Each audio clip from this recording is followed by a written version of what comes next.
And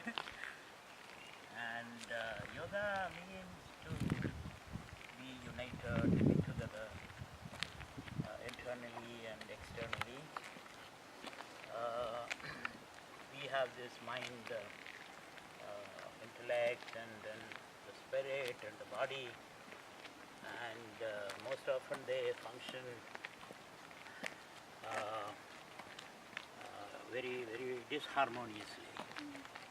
Your desires are not what your body needs, and your concepts and thinking is exactly opposed to your desires, and none of these help your spirit to manifest. So a lifestyle where the body, mind, intellect and the spirit is integrated, and so that you can live an integral life, a strong life, a well-rooted, harmonious life, and also a life which is well integrated with the society and the environment, and then you become a full-fledged individual. That's the meaning of yoga. Yoga also means giving up bad habits. Yoga means to be yoga, to separate yourself, to give up bad habits. And the most insidious bad habit is remaining unhappy all the time without any reason. So this giving up unhappiness, or the incessant search for gratification or greed, giving up all that also can be called yoga, which Patanjali calls yoga chitta-buddhi nirodha. So that's yoga. Yoga means to live a happy life. Any other question about yoga? In what ways do you see yoga? I guess you just answered, and how yoga can help the individual. Helps you to lead a healthy life. Health means, health has got different meaning. Health means to be together, to be healed. And so health also has a social dimension. You have to live in harmonious society. That does not mean you should live, you should surrender your individuality. You should have the freedom to express yourself, but you should be sensitive to the other person's needs. And when you are sensitive to the other person's needs, you will become more thoughtful, reflective, and as a result, you will be able to modify some of your personal needs so that you can create win-win situations. So we can grow together. That's the meaning of yoga. We can live together, we can grow together, we can work together. That's it. How do you see yoga in the West versus the East? Not to put it in those terms of East and versus West, but what do you see as in some the of the East, challenges? we have developed yoga to a considerable extent, its spiritual as well as physical aspects. But we don't have any any scientific proof, causal relationship. If you do yoga, this will happen, we say, the result of yoga. But how it impacts on your hormonal system, your muscular system, your brain processes, these things were not scientifically studied. At that time we did not have the equipment to do that. But now the West is taking it up in a big way and doing this kind of a research. So I think West is adding value to yoga in their own way, and West may not be much interested in the esoteric aspect of yoga, like the spirit and enlightenment and all that, because they are not very scientific. They are only individual experiences. So therefore, I think the West is doing a good job in yoga. Let the East specialize in its spiritual aspect, let the West specialize in its physical aspect, brain aspect, mindfulness, meditation, and its health benefits.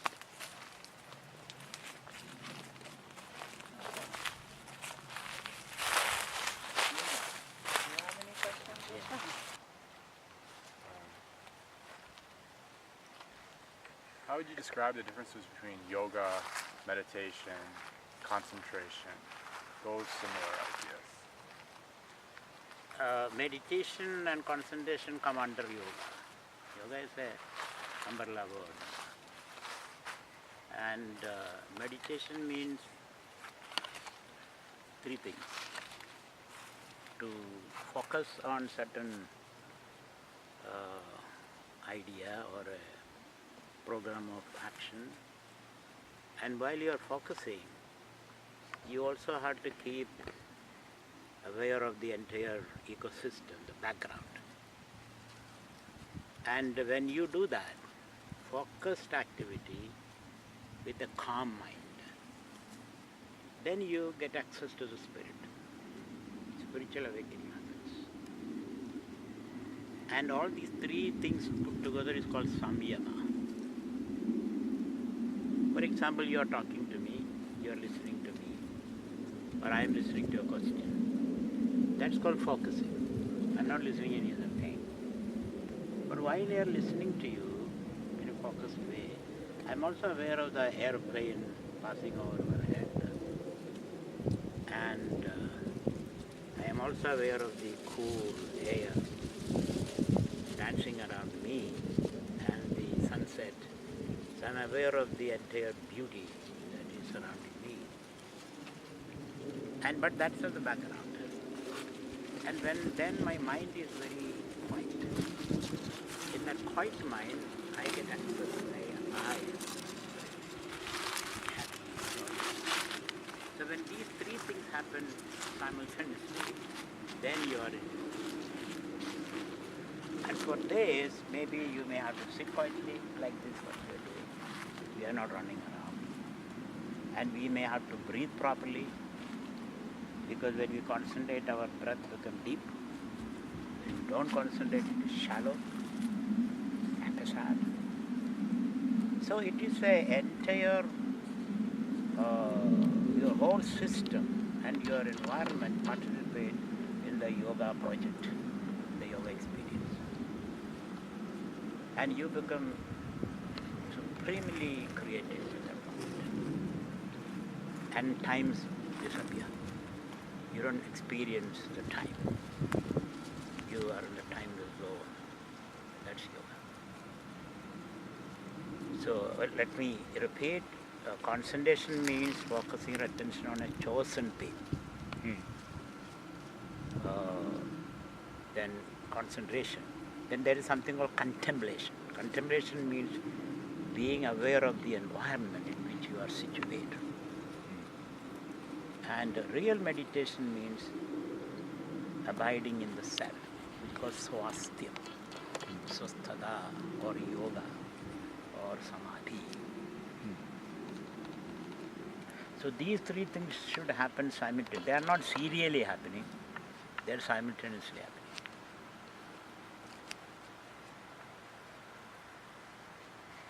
That's it. That's.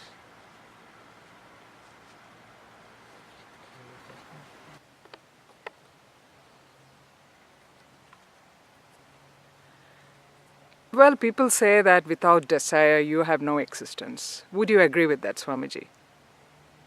I fully, totally agree with that.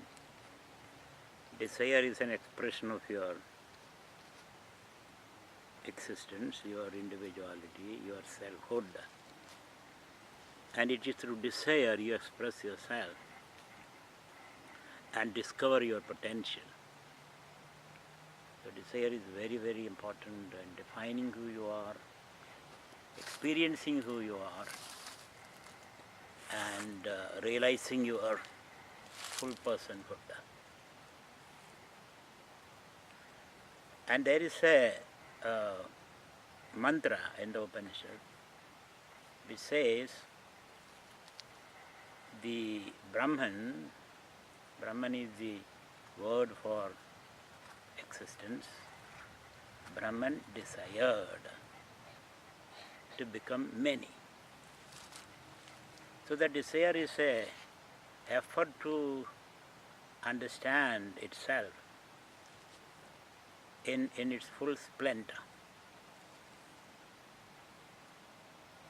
And if Brahman desires to understand, express and understand itself.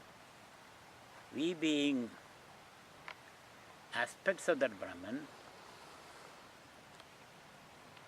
will have to employ the same method to discover ourselves. So I say desire is a very potent psychological and spiritual means of self-discovery. Well, often desire starts with a feeling of goodness that you are going to achieve something which you have not achieved, or perhaps achieving which you will be feeling better. But often we realize in our life that desire do not take us to that space of contentment. And on the contrary, desires lead us to desire more and just increase the number of desires. But then the space of contentment would be rather reducing in that process. So do you think that contentment and desire are antithetical? True, desire is a double-edged weapon. It depends upon the source of desire. Desire can spring from your fullness, your sense of your fullness. Desire also can spring from a sense of inadequacy.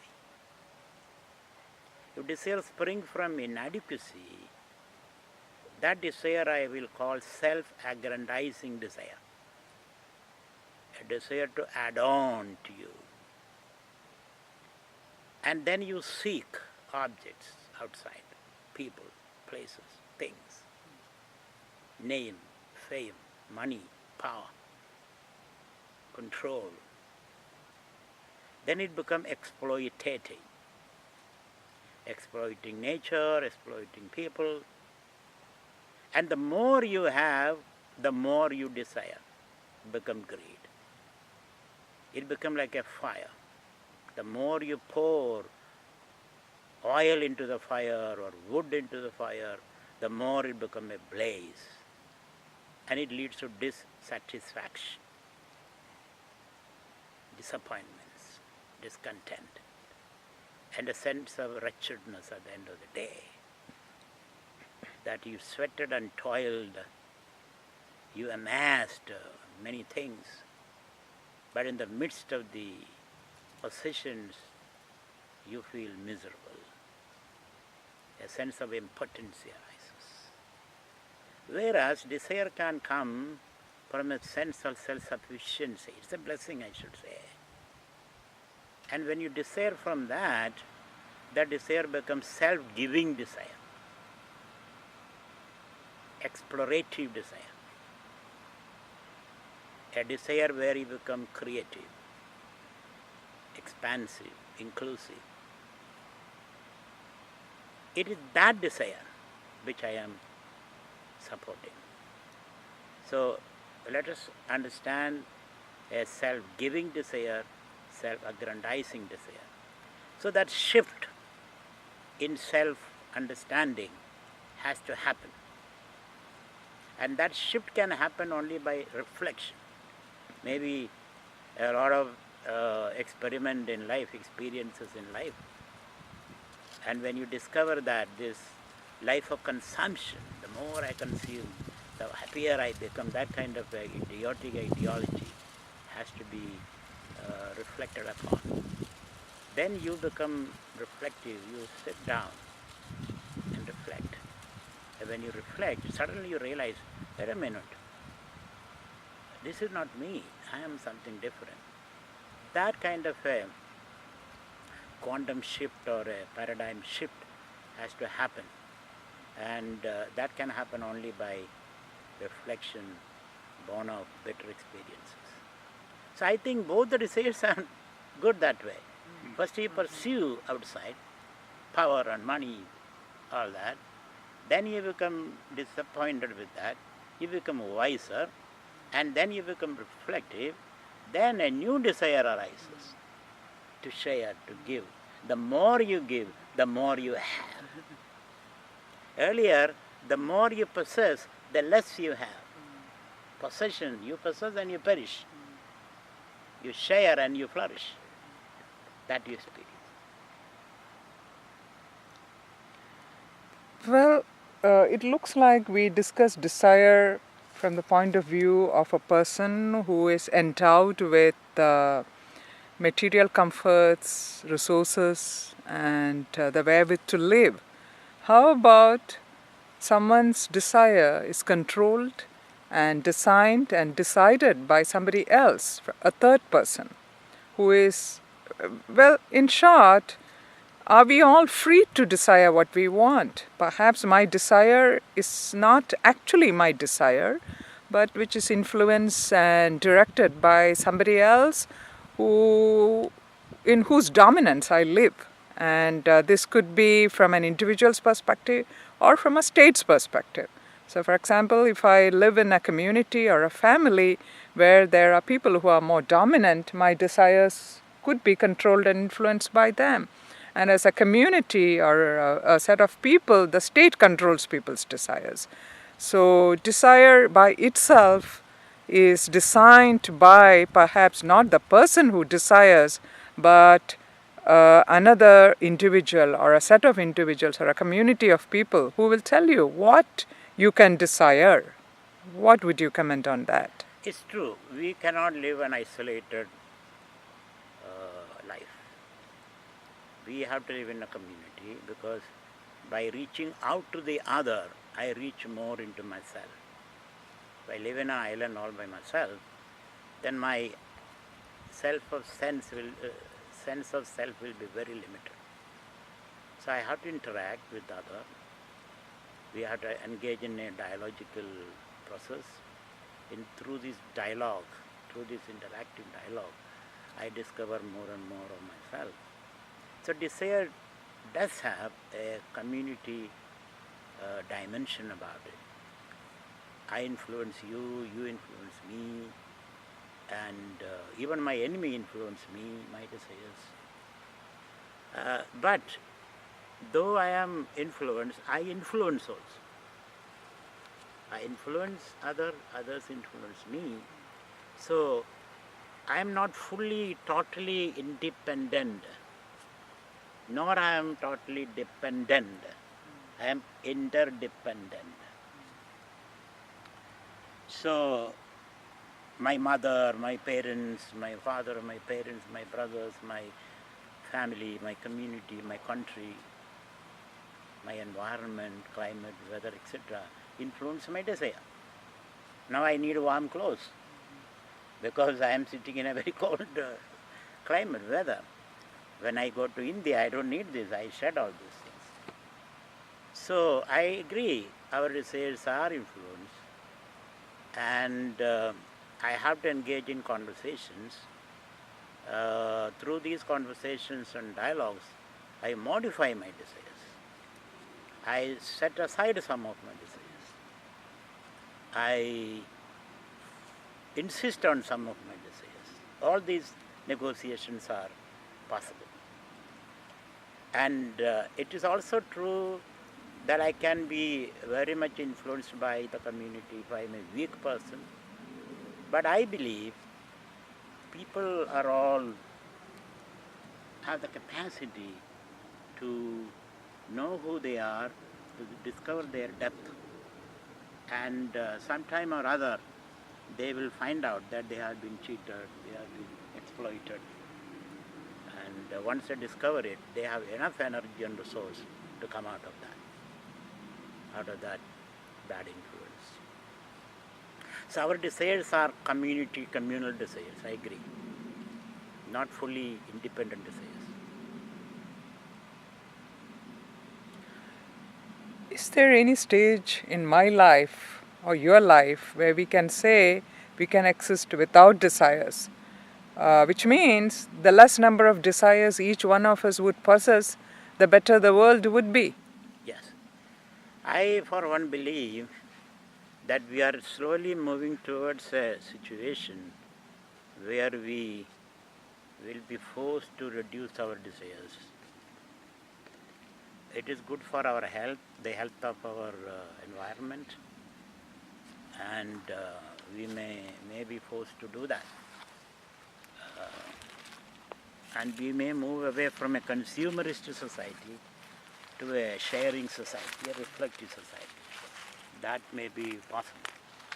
But then there can be technological advancements, our ability to bring resources from the other planets, and our ability to get resources from the ocean and all that. So I am quite open for technological advancements where human desires may change.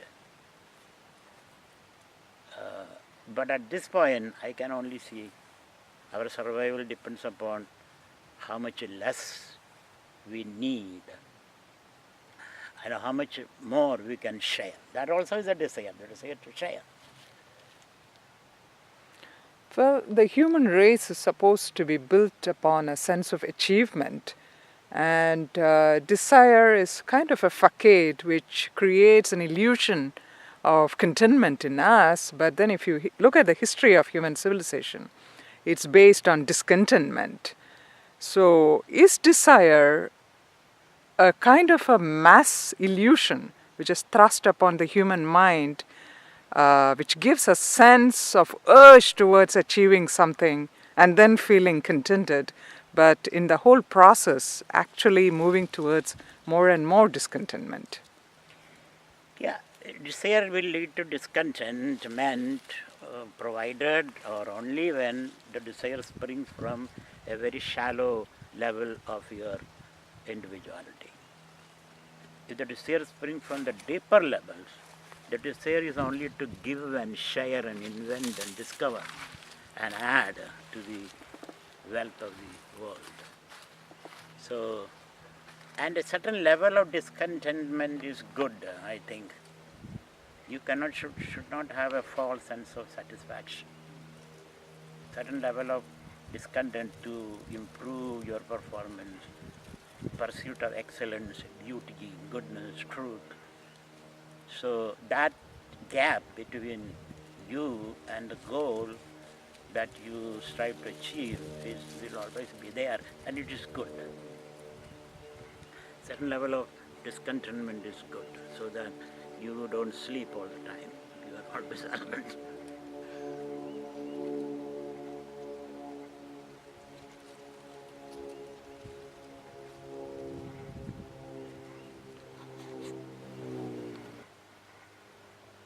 I remember reading a book by Freud. I may not exactly remember the title. It's something like this: civilization and its discontent. So it is only when people are discontent they strive forth. If they contend like a cow or a buffalo, when they have a good meal, then they sleep. Whereas a human being, when they have good meal, they think, where is my next meal? What will I do next? Where will I go? Who am I? All those questions arise. So discontent, to a certain extent, I would say, is a yearning for beauty, perfection, excellence, goodness. And that's an endless pursuit. And the more I pursue it, the more I feel good. So that kind of a discontentment is the energy booster. It gives us the energy to strive forth. And you grow. That discontentment help you grow. The other discontentment make you miserable. So that's how we distinguish. That's how we distinguish.